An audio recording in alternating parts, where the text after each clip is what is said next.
Alright, did everybody scan already? We got 3 attendees so far.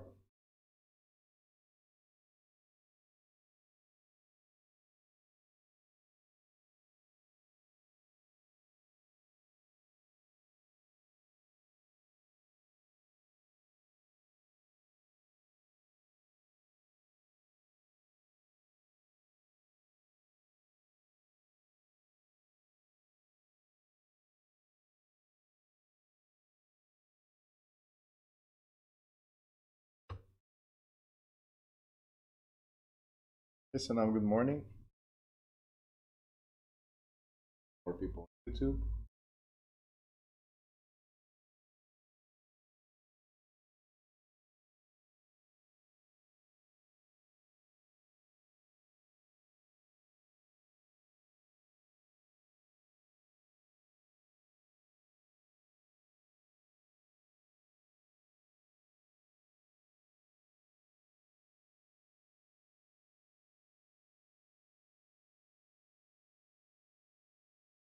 Right. Guys, make sure you are scanning. I got 10 attendees.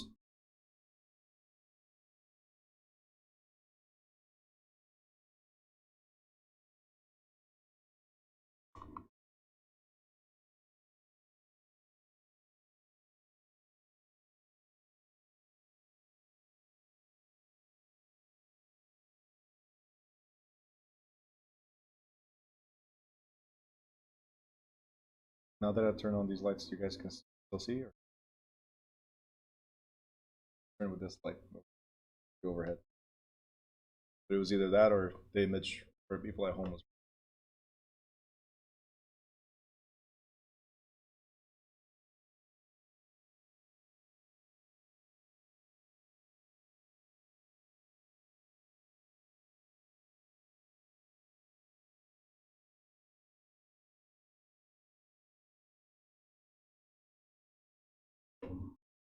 All right.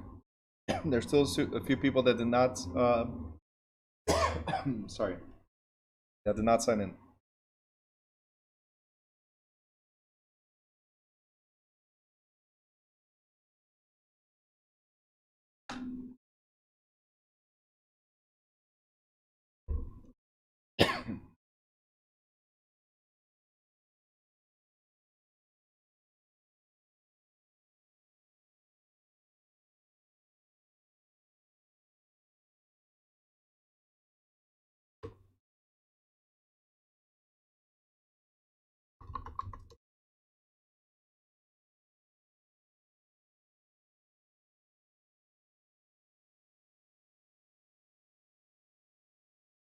Right. I got 10 attendees, guys. There's still a few people that did not sign in. Make sure everyone signs in.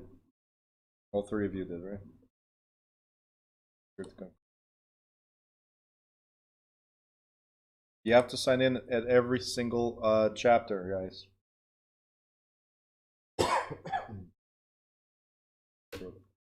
Olga, make sure you sign in. You still do not sign in.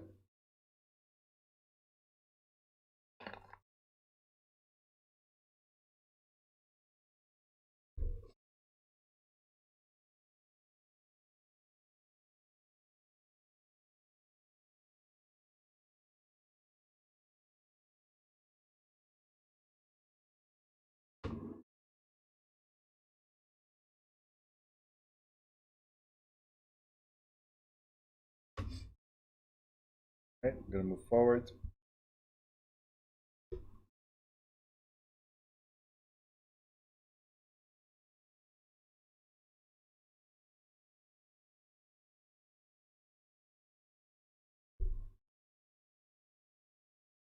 All right, so rights in real estate. Chapter number 2. Chapter number 2. You guys good? Ready?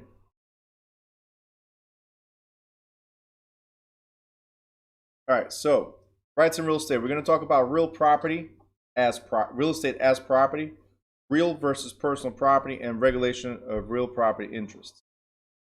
Now, real estate as property. We're going to define land and real estate as separate things. We're going to talk about what property means, and then real property rights and some other rights that can exist. Now, A simple definition of real estate is the air, water, land, and everything affixed to the land.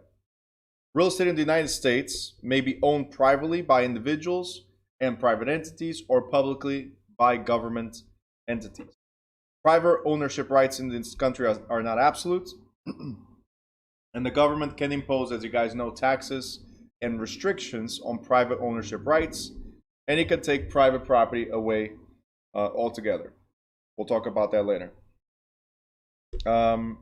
In addition, other private parties can exert their rights and interests in one's real property. A bank, for example, can take the property, this is where we are, can take a property if the owner fails to pay the mortgage.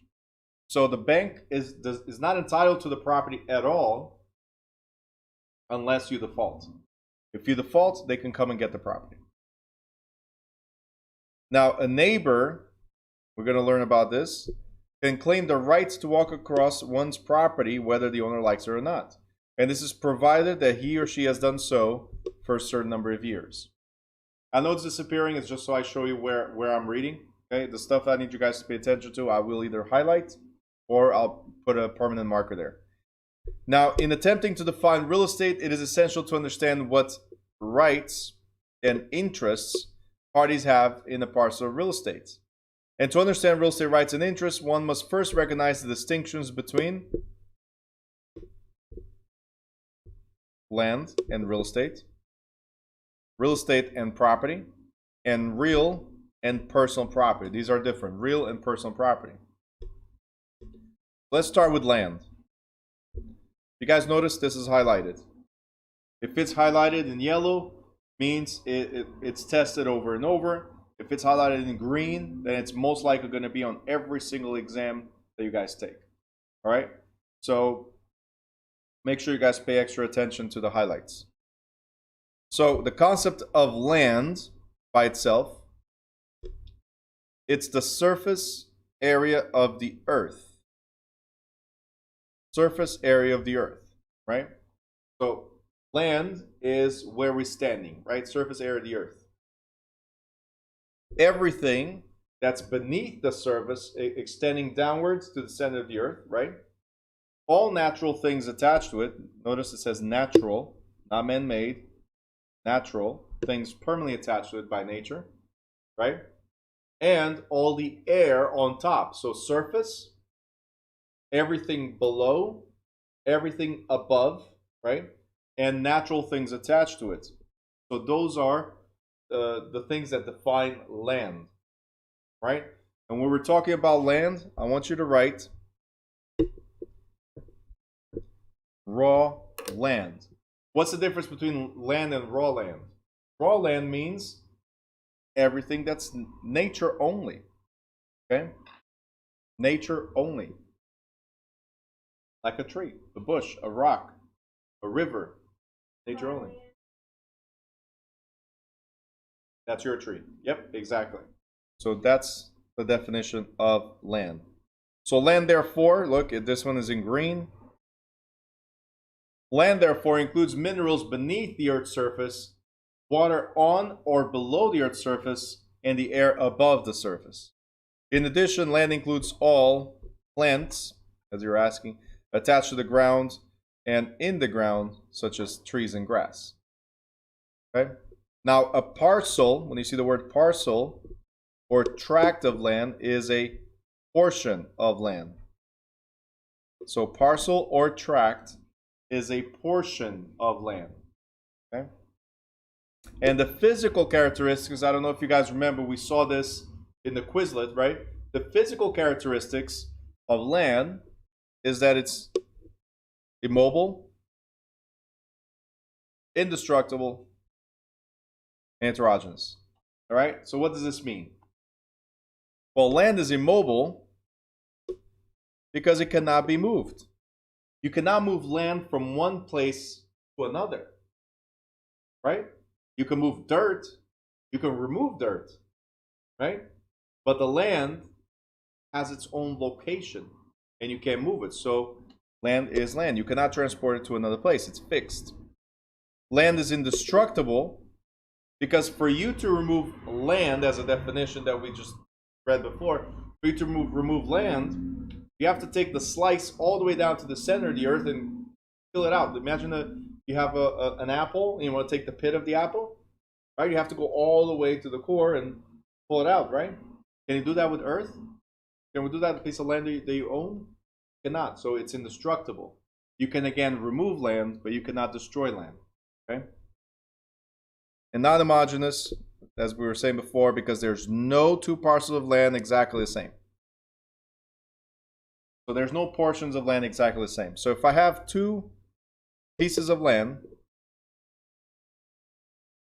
these are both 25 by 100. This is the size of the lot, 25 by 100. Here is Main Street. Here is Adams Avenue. And then there's more properties here. Okay.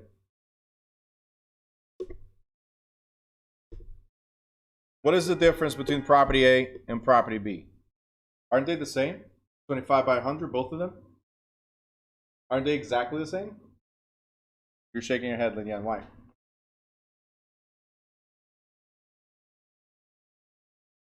Mm-hmm.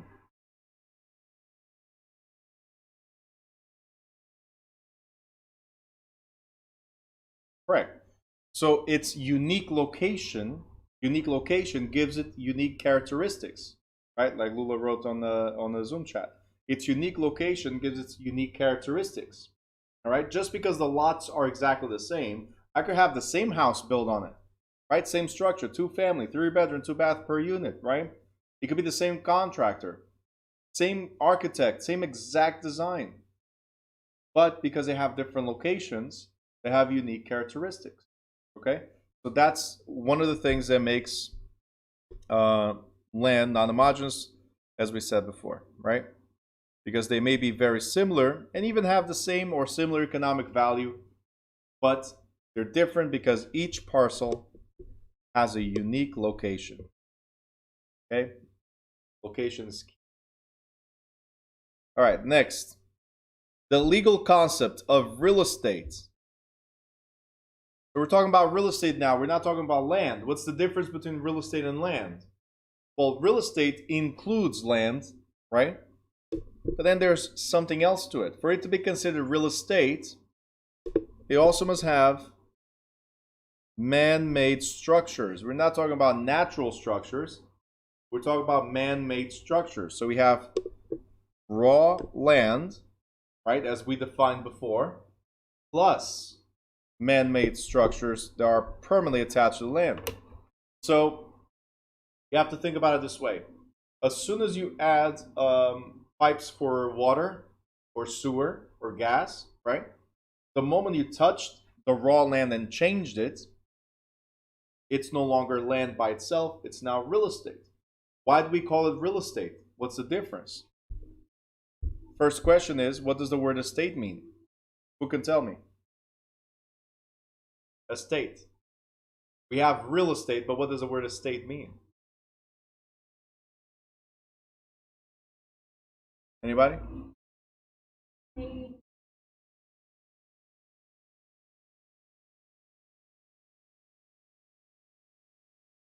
A building? Okay. You're getting somewhere. Anybody? At home, feel free to participate. YouTubers,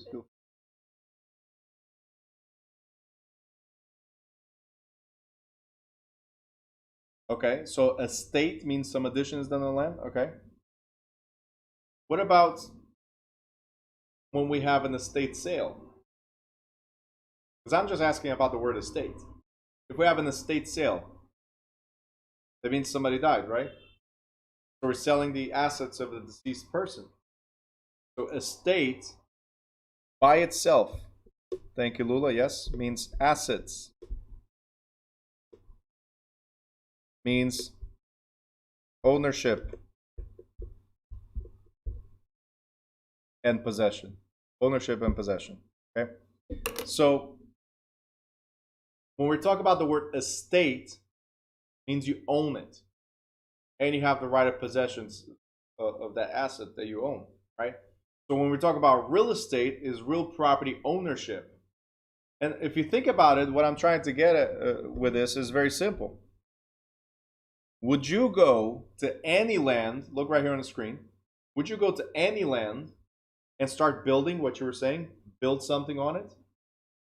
Would you go to any land, like you go to your neighbors, oh, hey neighbor, you have a nice piece of land over there, let me build something on your property, right? Would you do that to your neighbor's property? No. Usually, we build on our property, so we acquire the property for a purpose.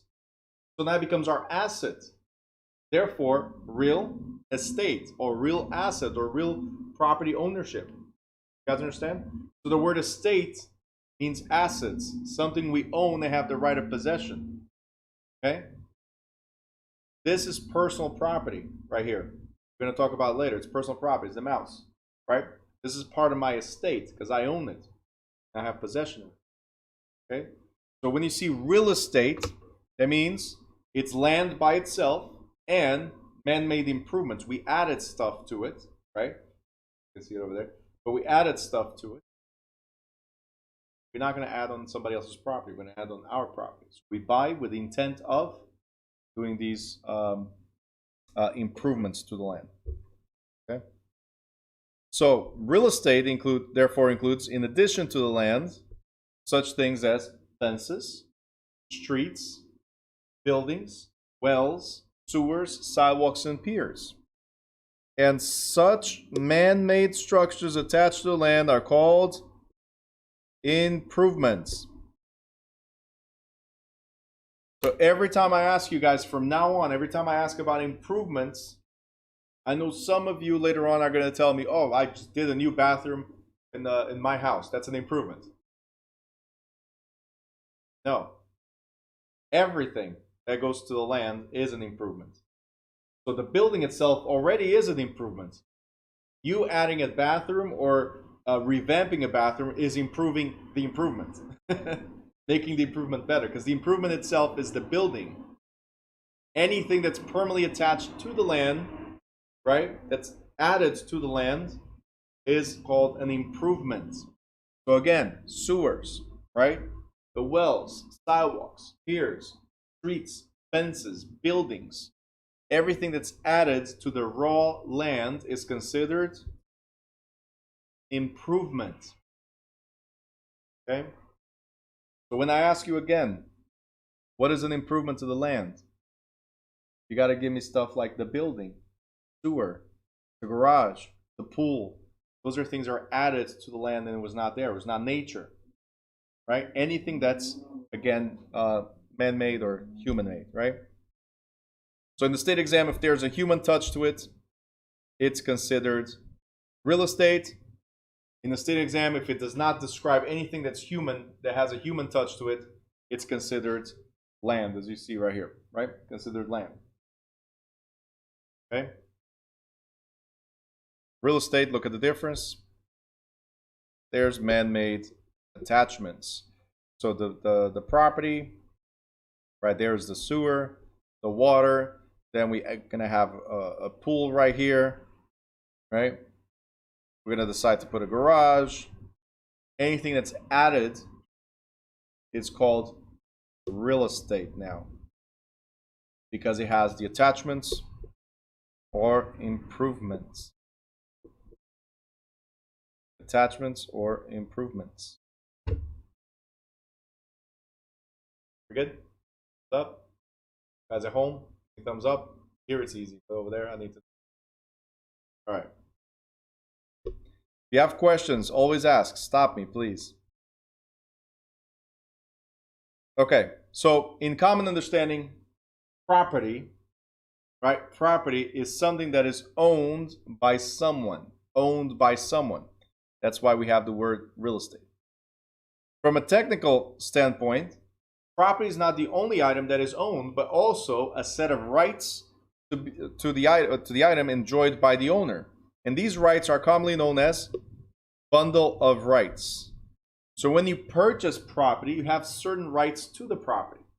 For instance, I have my phone. We're going to talk about houses, obviously, but I have my phone right here. I have the right to use the phone, take possession of the phone, right? I can let you borrow the phone so I can lend it to you, right? Or I can sell it to you, right? I can even say, no, you're not touching this phone, Natasha. Can I do that? Those are my rights. And when you buy real estate, you get the same thing. You get the same rights. You have the right to possess it, right? Not possess it like demons and stuff. No, possess it like take possession of it, okay? So you have the right to possess it. Everybody's going to go hocus pocus on this thing. You have the right to use it, like I said.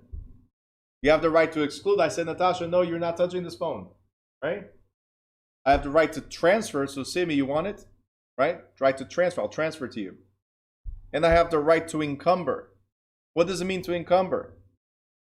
If I'm paying this phone, right? We're going to find a lot of weird words, by the way. If I'm paying this phone still, it's encumbered. There's a lien on it.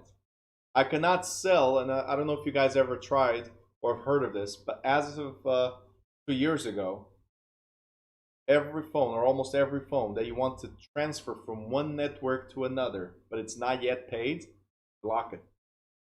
Now they can lock the phones because it's not paid yet. Right?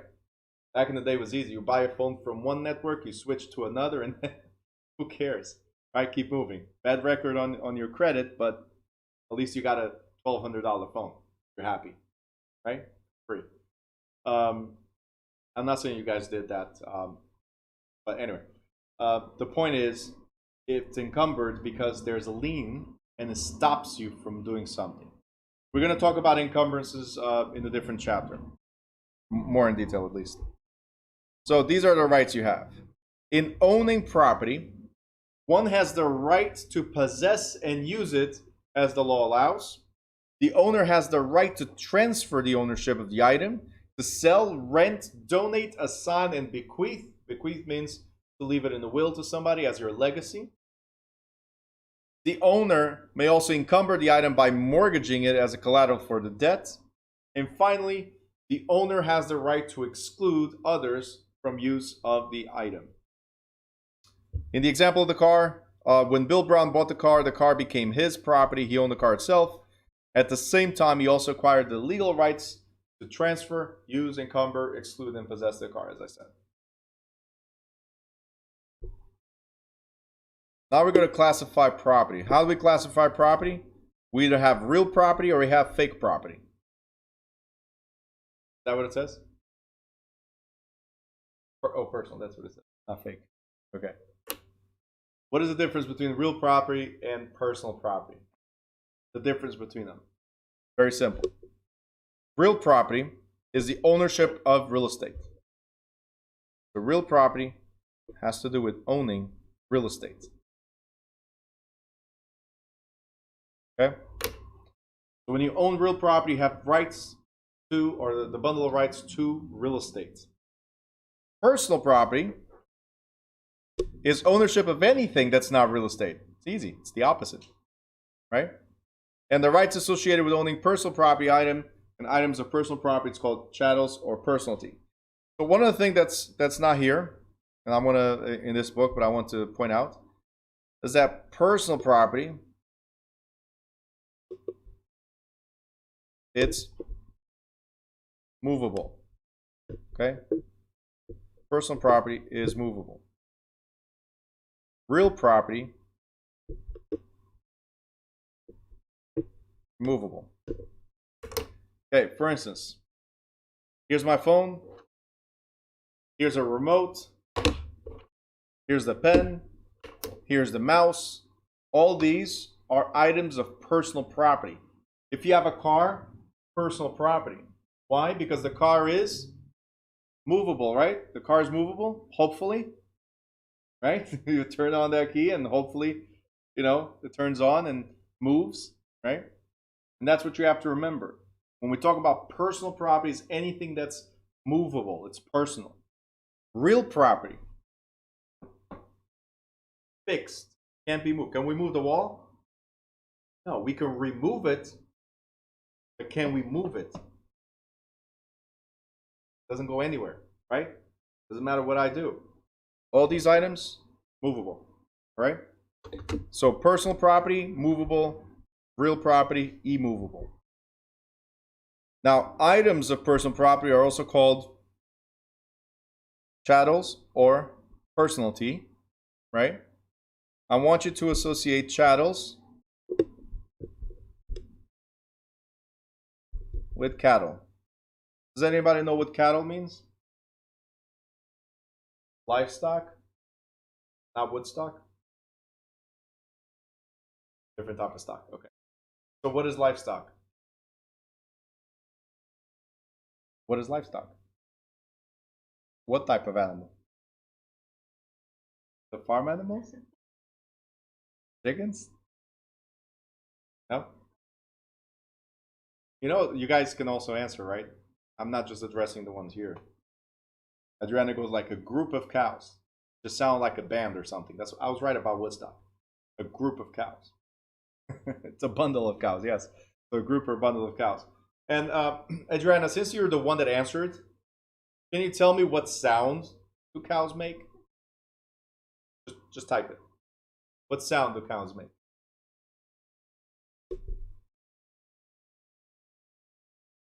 Go ahead.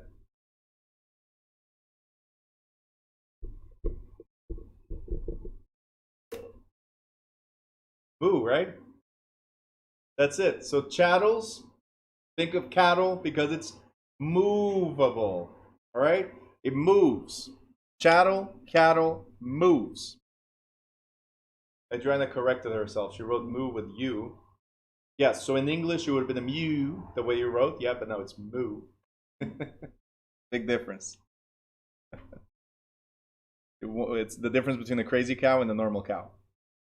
Right? Imagine going to the farm and the cow goes mew. Anyway. All right, next.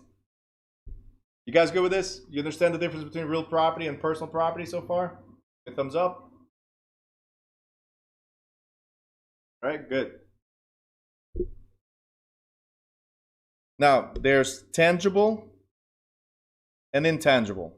Tangible, touch. Intangible, no touch. So untouchable. Tangible is something we can touch, we can grab. Oh, tangible. Okay?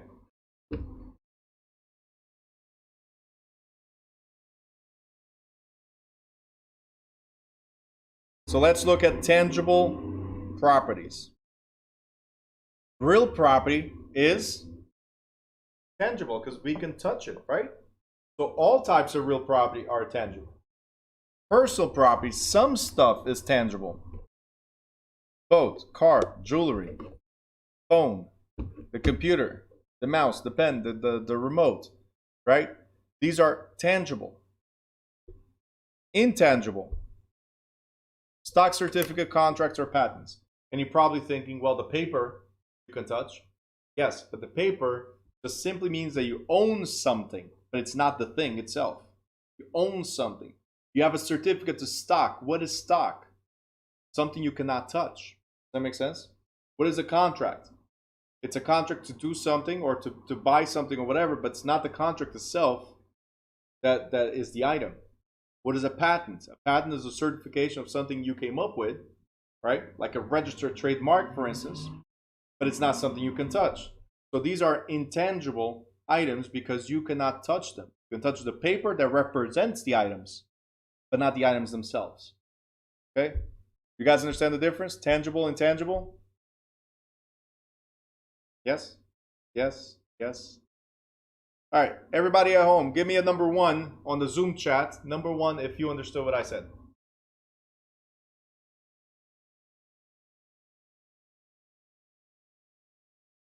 All right, cool. Number 2 if you don't understand anything that I've been saying.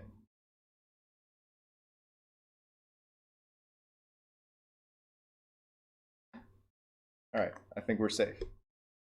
All right, I only got ones. All right, so next we have real property rights.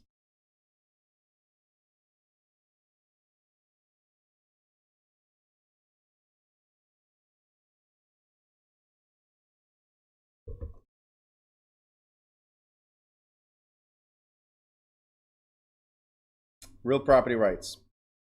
So under real property rights, we already talked about the bundle of rights, right? We talked about the right to use the property.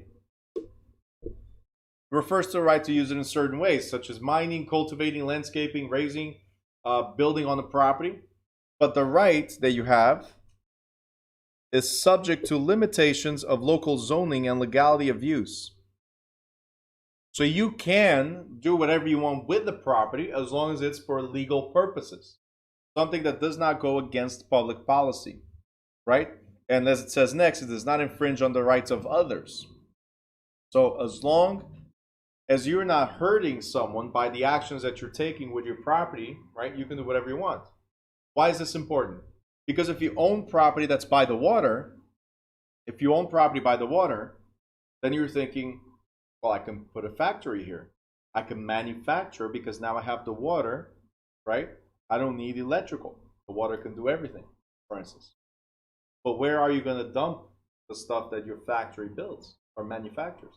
Right? Where are you going to dump the toxins, right? The chemicals. That's the stuff that I'm telling you that you might be restricted on what you can do or not do. Right? So it's yours. You can do whatever you want. Subject to local zoning and purpose, legal purpose.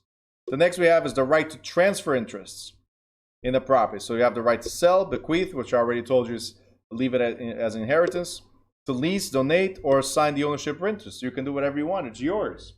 You want to keep it, leave it forever for your family, for the next generation. Sure. Do you want to sell it? Sell it. You want to gift it? Gift it. You want to rent it to somebody? Rent it.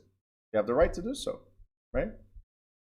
Now, the next one we have is the right to encumber, the next page. And that means you're using the property as collateral for debt, as an example. Okay?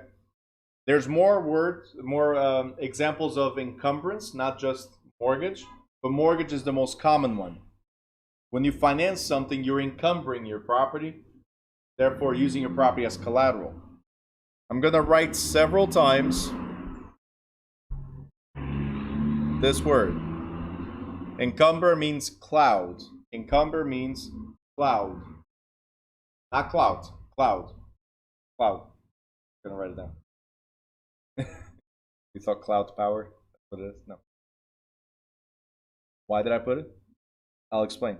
When we get to encumbrances, right now I just want you to associate cloud with encumber. Once we get to the actual chapter that addresses encumbrances, I'll explain better what cloud means.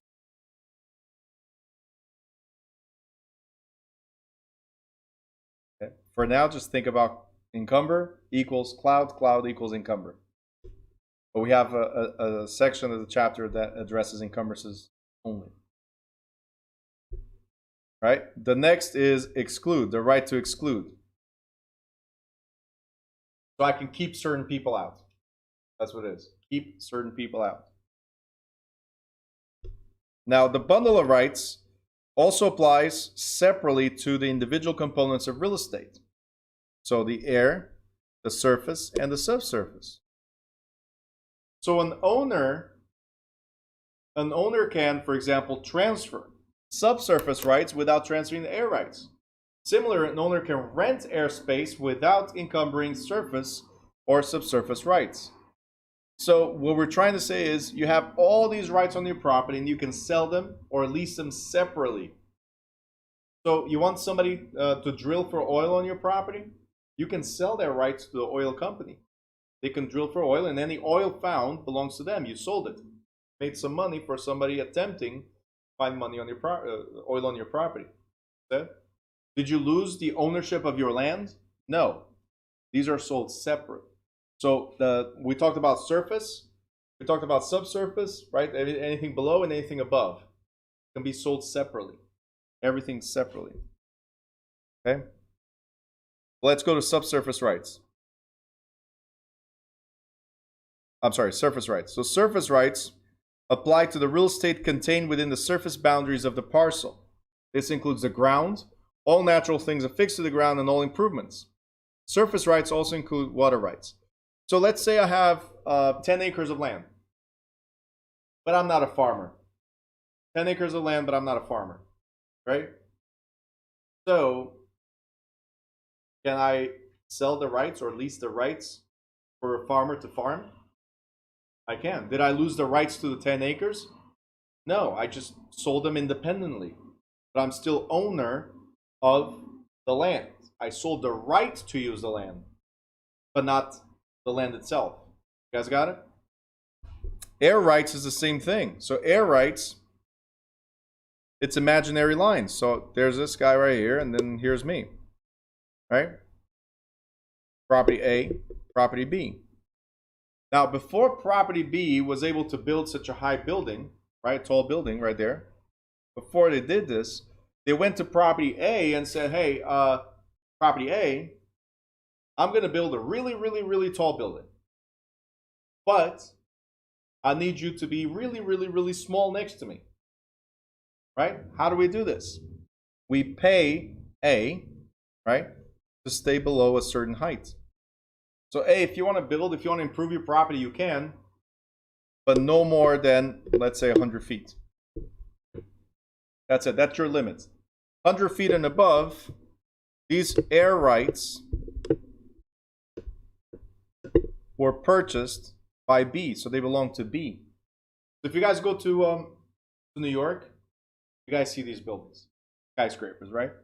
And right next to those buildings, you'll see smaller buildings, the tiny buildings, right? The A's. How do you think that happened? How was somebody able to build 180 stories, 200 stories, right? While everybody else no more than 50. They were paid. They were paid to keep their buildings smaller. Why? For the views. Anything above this is worth 10 million, 20 million, and so on. Why? Because of the views. Nothing blocks the views of New York, New Jersey, and so on. So what they do is buy the air rights. Anything above a certain height from the surface, so from the surface up, so anything above 100 feet, B owns it. Anything below 100 feet, A owns it on their own property. That's good? Good at home? Great. YouTubers, let me know if you have questions.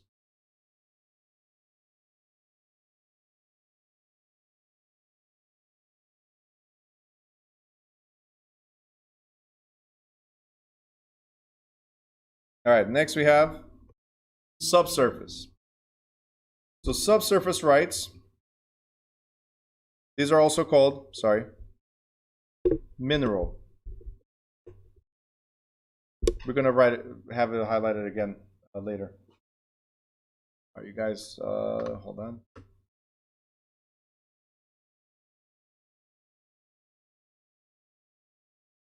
All right. So mineral rights.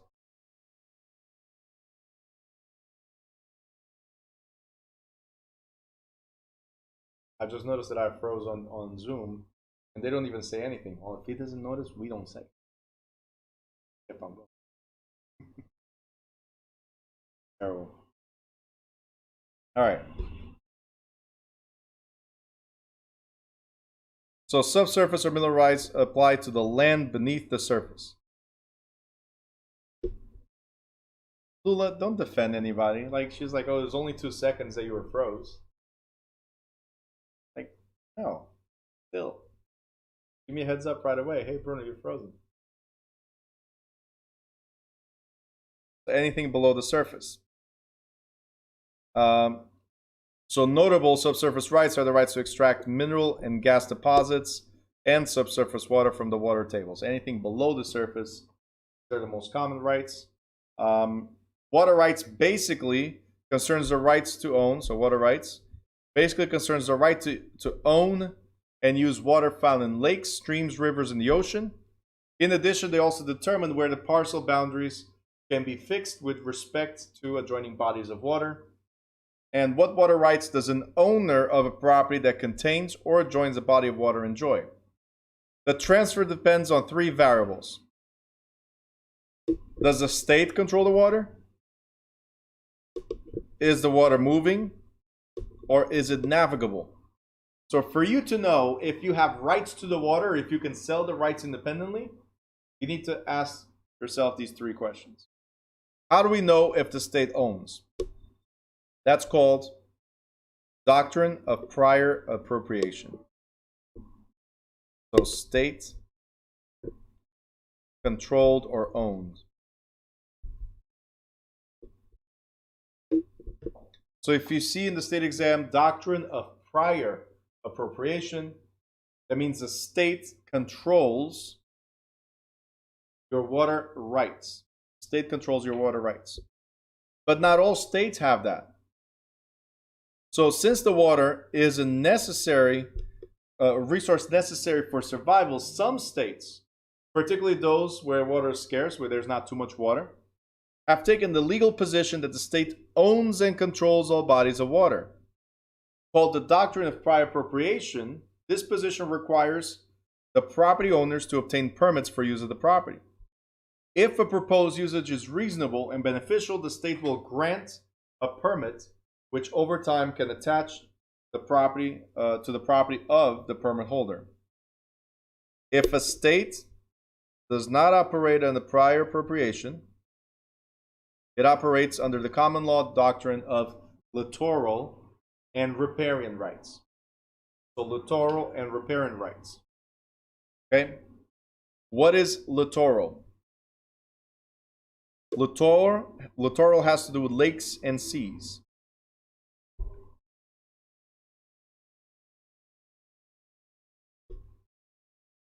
So every time you see littoral, there's an L for lakes. Okay? L for lakes. Littoral rights has to do with lakes or large bodies of water like seas. Okay? Littoral rights has to do with lakes or seas.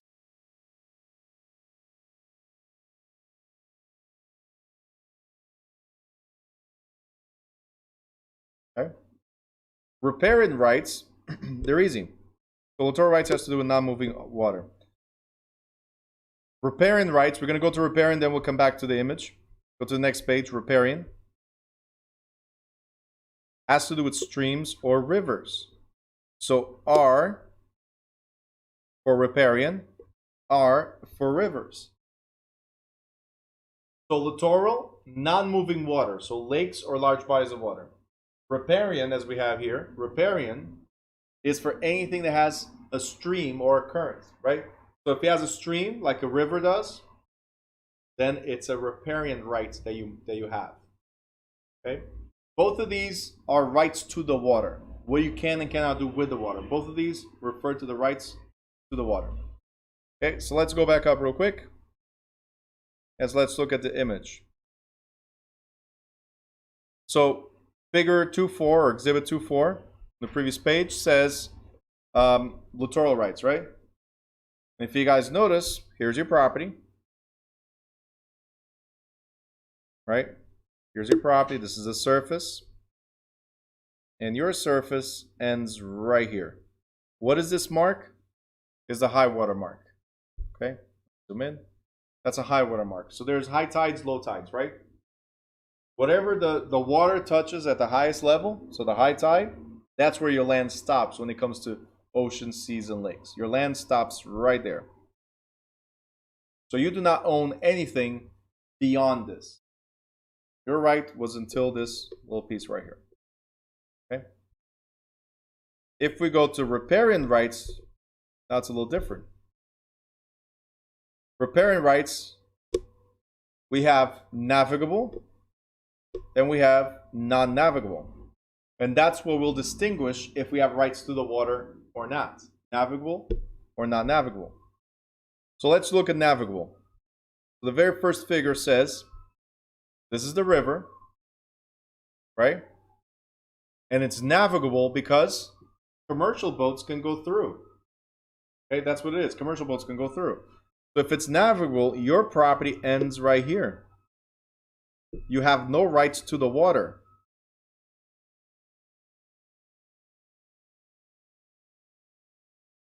You have no rights to the water. If it's navigable, you have no rights to the water. On the next one, the non-navigable. Look, no boats can go through. Why? Because the bed is too high. There's no room for a boat to go through. So your property ends right here. See? Instead of ending, right? It was instead of ending here, like in the previous one. No, you have right to the water. So you own the water as well, all the way to the center of that river or that stream. Okay? Because it's non-navigable. Okay, so navigable, you have no rights to the water. Non-navigable, you might have rights to the water. Okay, all the way to the center. That's the biggest difference between these two. Navigable, then commercial boats can go through, and you don't have rights to the water because they can go through, so you own until the land ends. If it's non-navigable, meaning it's not publicly accessible, right? Then it becomes private waters. Private waters, you own all the way to the center of that river. Okay, from the center on belongs to the owner on the other side of the water. Okay.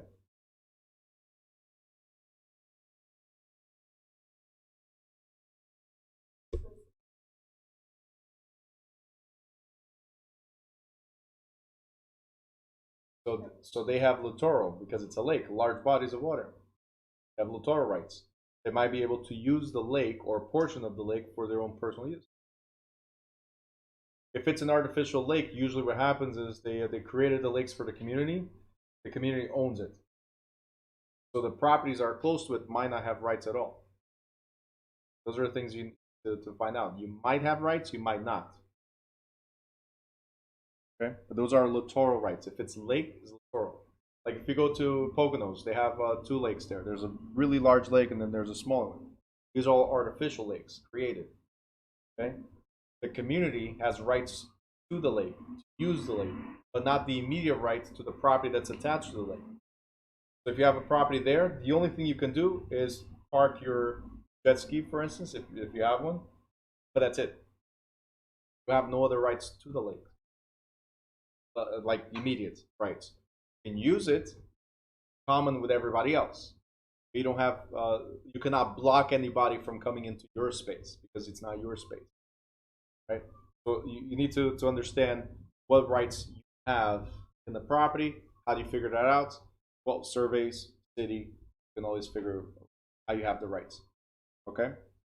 Now, riparian rights.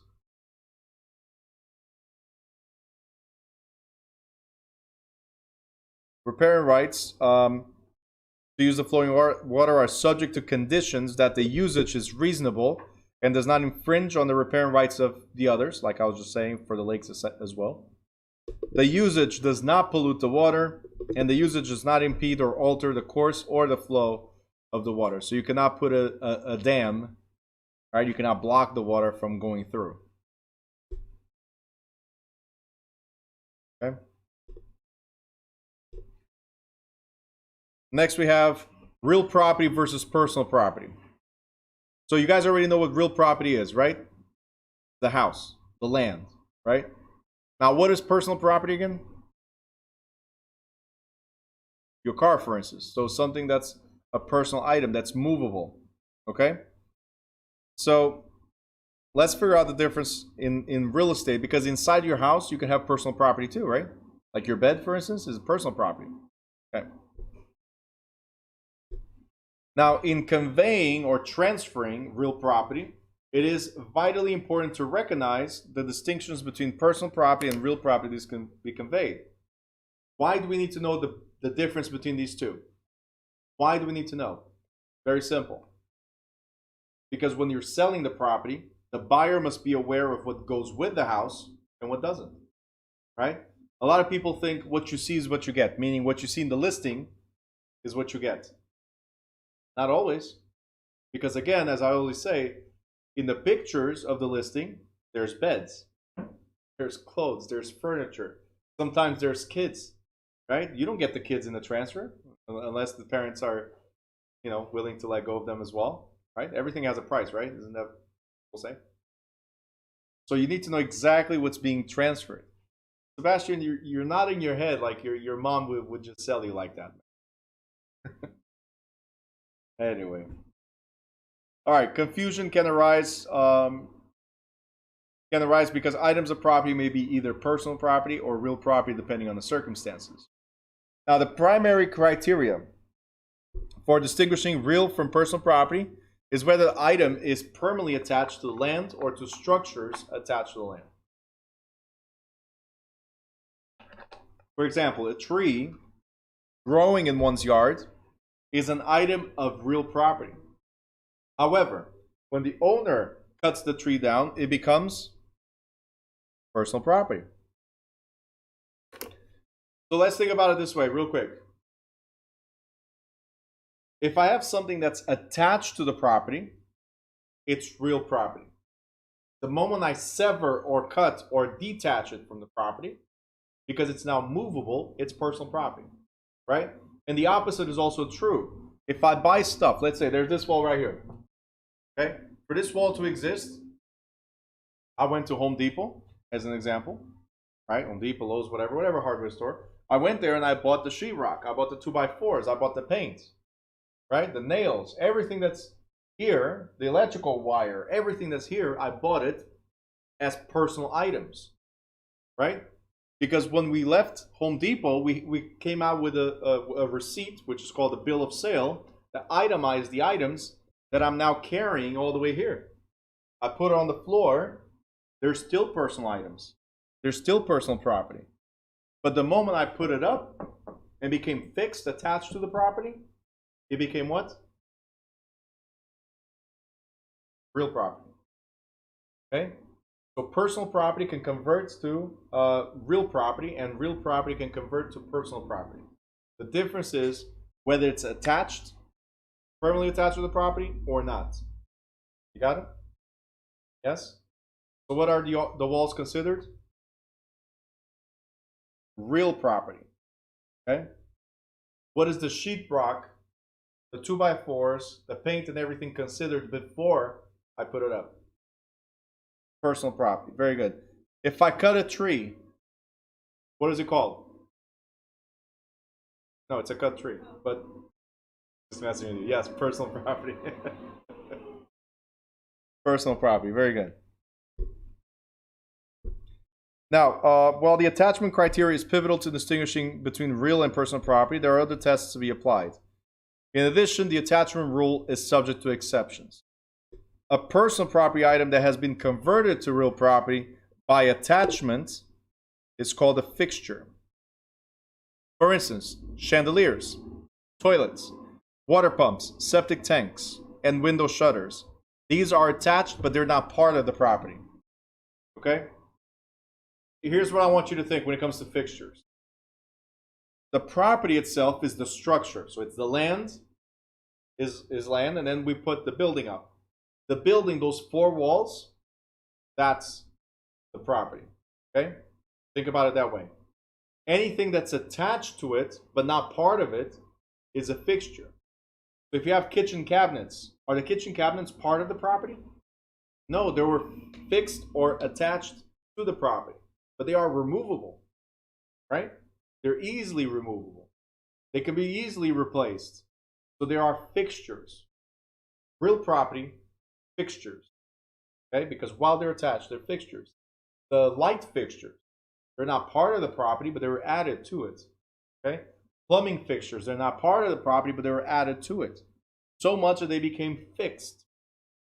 That's what you need to remember. They became fixed, attached, so fixtures, okay? The owner of real property inherently owns all fixtures belonging to the real property. When the owner sells the real property, the buyer acquires rights to all fixtures. So if it was not excluded from the sale, the buyer, when they buy the property, they buy also with the kitchen cabinets. It's normal, right? With the light fixtures, right? It's not like the owner is going to sell the property and, hey, let me take the toilet out and let me take the plumbing pipes out, right? I'm going to take everything out, right? You guys are laughing, but this situation happens. All right? This happens. Yes. If they want to, they have the right. Exactly. Like the chandelier, they have the right. These lights, we can replace them. Absolutely, we can. That's why it's so important to understand what's real and personal property. Okay? So, fixture is not included in the sale. Must be itemized and excluded in the sales contract. Make sure you guys highlight that, write it down. All right, those of you that are not on camera, if you can hear me, your hours do not count, especially if you have extended absence. You have to be on camera and paying attention. Extended absences don't count towards your 75 hours. All right. So fixtures that are not included must be excluded. Simple as that. Now, in the event that the attachment criteria is insufficient to determine whether the article of the property is real or personal, a court may apply one or more of the additional criteria. One of them is the intention. So pretty much, did I intend to remove it after I installed it? Or I installed it to become a permanent part of it? These are questions to ask. Did I intend to remove it or permanent part of it? Adaptation. Adaptation is when I added an item, how did it change the structure? Did it become uniquely? Was it custom designed to it? If so, removing it, how would it affect the property now? So things to consider. So if an item is uniquely adapted to the property or the property is custom designed to accommodate the item, it may be deemed real property and not removable. Okay? For instance, house keys. You put a door lock in the front door, right? And you have, let's say these are the keys because I don't have keys here. Let's say this is the key. This is personal. This is movable, right? No, it's not a personal item. It's movable. But without the front door key, can you open the front door? Without damage, before somebody makes a comment. Without damage, can you open the front door? No. So in the sale of real estate, whether or not you included the keys, they must be included. Simple as that. Because without the keys, you cannot open the door. You're probably thinking, well, when I buy the house, I'm going to change the locks. Yes, but you need to get in order to change the locks, right? The keys are movable, real property. They're attached. Okay? The next thing we have is functionality. If it's vital to the operation of the building, then it may be a fixture, even if it's easily removable. Window air conditioners and detachable solar panels are possible examples. And relationship of the parties. So if a tenant installs a fixture in order to conduct business, the fixture may be removed. We'll talk about that in a later time. But if it's a residential tenant, whatever you install belongs to the owner. So these are the 4 tests. I want you guys to write this real quick. I want you to write Maria. Okay? It's the method of attachment.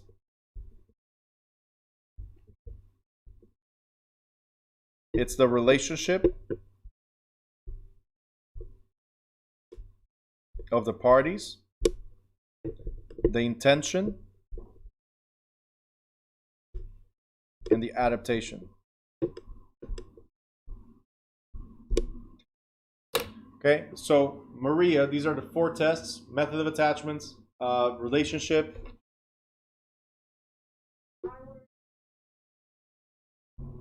Sorry?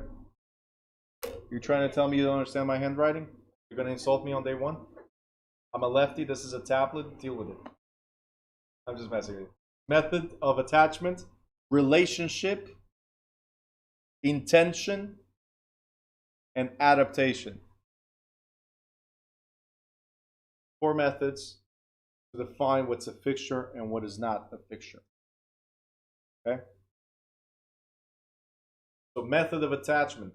How did it change I'm sorry, how it was attached to the property. The relationship, like I said, are you a business tenant or are you a residential tenant? Are you the owner?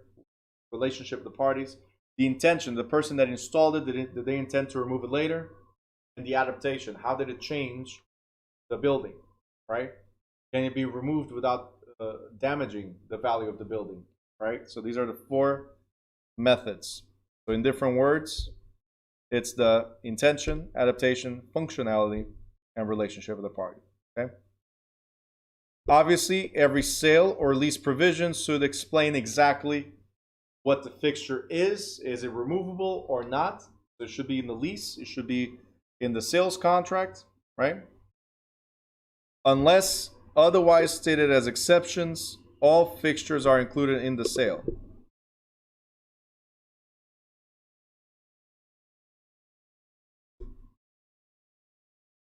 All right, next thing we have is trade fixtures.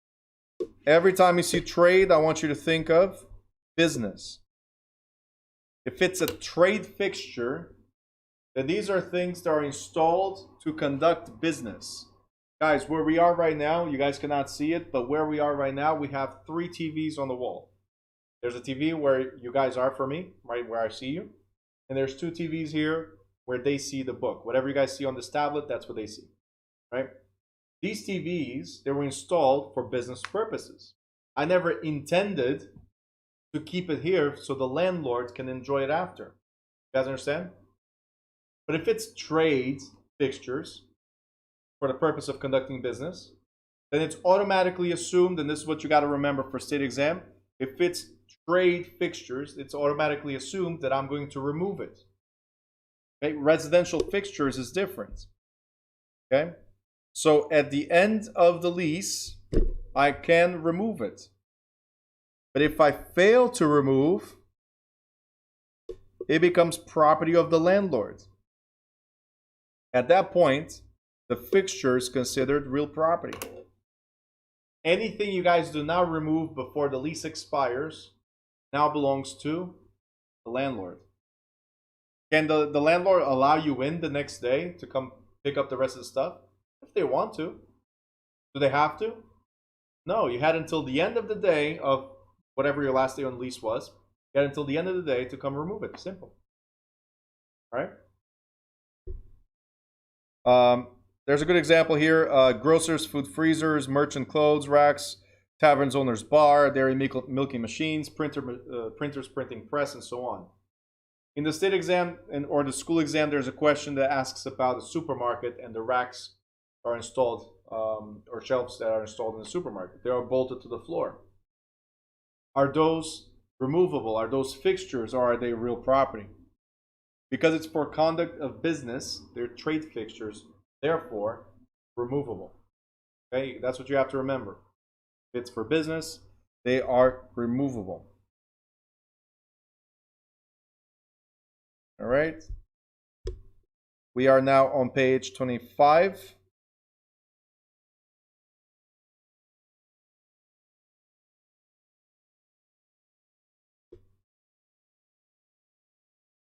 And on page 25 is just a brief overview of regulation because we're going to talk about better in a different chapter.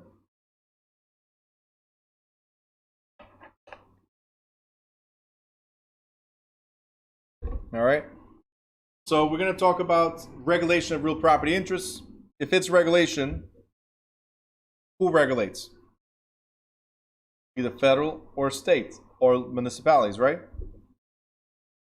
So again, the areas of regulation, this is not highlighted, so we're going to go right through. There's regulation on the bundle of rights. So we already said that before. Things you can and cannot do with your property. You have complete bundle of rights. You have the right of possession, the right to use, the right to transfer, the right to encumber, and so on, right? Subject to certain limitations. Local zoning, for instance, right? Legal descriptions, financing, insurance, inheritance, taxation. These are all limited. Sorry. Now, federal regulation, it's primarily concerned with property usage, natural disaster, land description, and discrimination. So I mentioned that right in the beginning when I separated from the bullet points. Right? And we have Federal agencies, again, we're going to cover in detail in a different chapter. Federal agencies such as Federal Housing Administration to promote and regulate home ownership. Environmental Protection Agency to establish protective usage restrictions and guidelines for dealing with hazardous materials, right? And flood insurance and all that stuff. Now, the federal government does not levy real estate taxes. It's not the federal government. It's your local government. So the state levies taxes. But you don't get a state bill. You get a local bill. So usually what they do is there's the state, and the state says, hey, municipalities, this is what we need. You guys enforce. Okay? So pretty much that's what they do. They pass the power to their local government. They pass the power to the local government, the power to levy taxes. Okay? The power to levy taxes.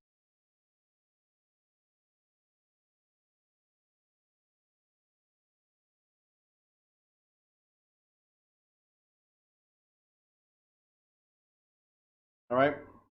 So we already talked about that. We're going to skip this. Here it breaks down in this table. You don't have to highlight anything here because we're going to go over it. It's just a table like a cheat sheet for you guys to go over. But it tells you what federal law regulates. What federal government regulates. It tells you what state regulates, local municipalities, and then courts. Pretty much is just a summary of what's regulated. And again, we're going to cover this in so many chapters. I just skipped this, but you guys can use it as a review if you want. Okay? And we are done with chapter 2. Not bad, right? Easy chapter. Good. All right. We got one more chapter to go. And this is just on today. All the other days are going to be either 2 chapters or 1. So it's 12:30. We're going to be back at just a quick 5-minute break. All right. So if you guys need to go to the bathroom, quick 5-minute break. So it's now 12:31. We got 4 minutes. You still here? See you guys in a bit.